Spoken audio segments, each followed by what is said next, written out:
What's going on, guys? Ishin here from CZeroMedia. In today's episode, I'm going to be working on my lovely Summer DD Datsun 280Z. Oh man, this car needs a lot of work, and even after this episode there will be a lot of work left to do, but one by one, right? I've been doing a lot of maintenance work on the car which I haven't exactly filmed, so I'm gonna want to talk about that first, and I want to talk about minor upgrades I've done to the car also. And I'm gonna be flushing out the transmission fluid today and putting in 75W90 gear oil from Redline. So let's go. Alright guys, here is the 280Z. Let me just show you some of the changes I've made in the past few months. Alright, so first things first, I've removed the AC system completely off the car. The AC system on this car was actually working, but here in Michigan it doesn't really get hot enough for me as a Japanese dude who grew up in like South Carolina weather in Tokyo. Don't really need AC, so I took that stuff out.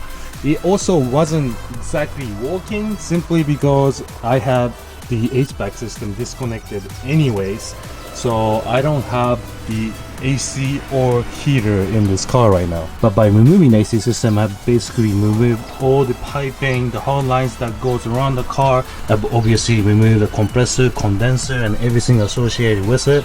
And on the 280Zs, there's a huge bracket that gets mounted to the motor on the side with its own pulley system, so the AC system had its own pulley running. So with that pulley removed, I literally only have one pulley now going to the alternator, to the fan, to the crank.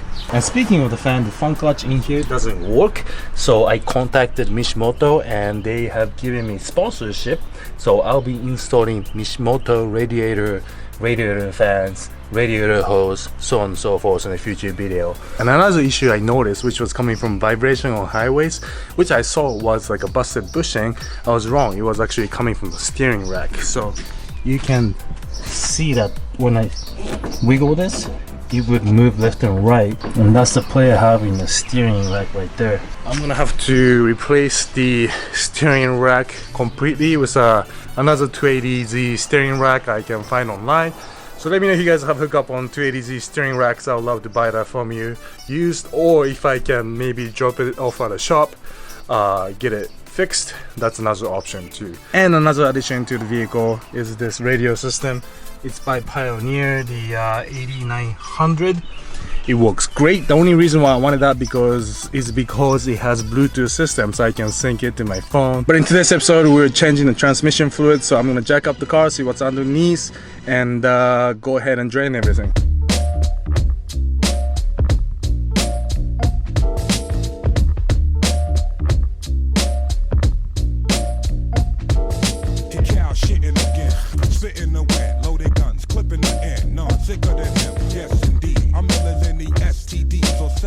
Alright guys, now I'm under the Datsun, and to remove the transmission fluid you just undo this guy and fill up there. But let me just show you how clean this thing is under the car. There's no rust anywhere. The previous owner even powder coated the brake lines gold. I mean, the attention to detail and how clean this thing is for 78 is insane. So I'm happy to see that everything's clean. All I'm gonna do now is just drain the transmission fluid real quick and put the new guy in. Shouldn't be too bad.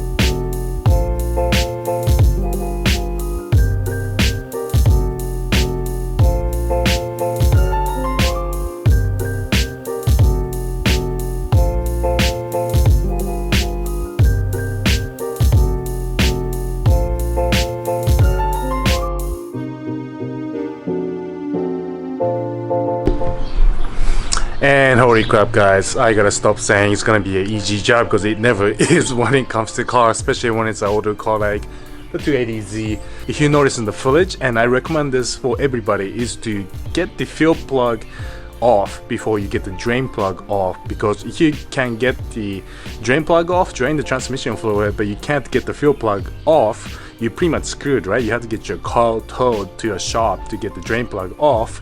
But if you get the fuel plug off, you know that in any worst case scenario, you can at least put fluid back into the vehicle so you can take it to a shop if needed. A long story short, my fuel plug was so stuck that I had to put a wrench on it and attach that wrench to a strap and basically pull it by the frame. Thankfully it got off and I was able to do the drivetrain flush, but man, that took some creativity. You never know what you're gonna run into with these cars. But because the car is jacked up now, I'm gonna go ahead and do the oil change as well. I'm gonna go to the local auto store, pick up some oil filter, drain plug, gasket, and go ahead and replace that. And I'm gonna show you, because I was looking around the car at the same time and noticed some loose ends on the rear end of the car as well. So I'm gonna point that out and show you what's going on there.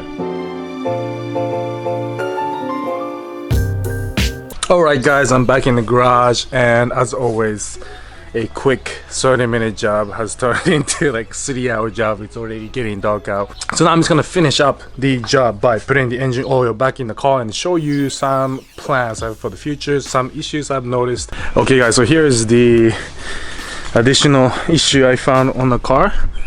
First one is that CV shaft is gone. You can tell the wheel is moving, right? But the shaft, CV joint, U-joint part is completely shot, so it's wobbling in there, making noise. So I'm gonna need a new CV shaft rear axle. If any of you have that, let me know.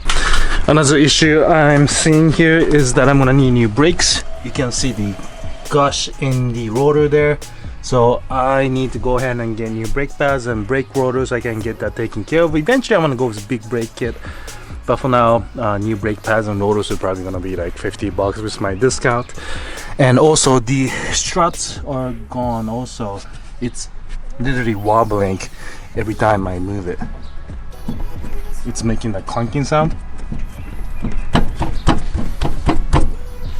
So I need to find a good coilover system, lower the car, and eventually I do want to go over fenders and bigger tires and wheels and basically change the whole look of the car. Alright guys, and that's it for today. Overall, the transmission and engine oil replacement wasn't too difficult. Just a little hiccup as you would expect on older cars like this.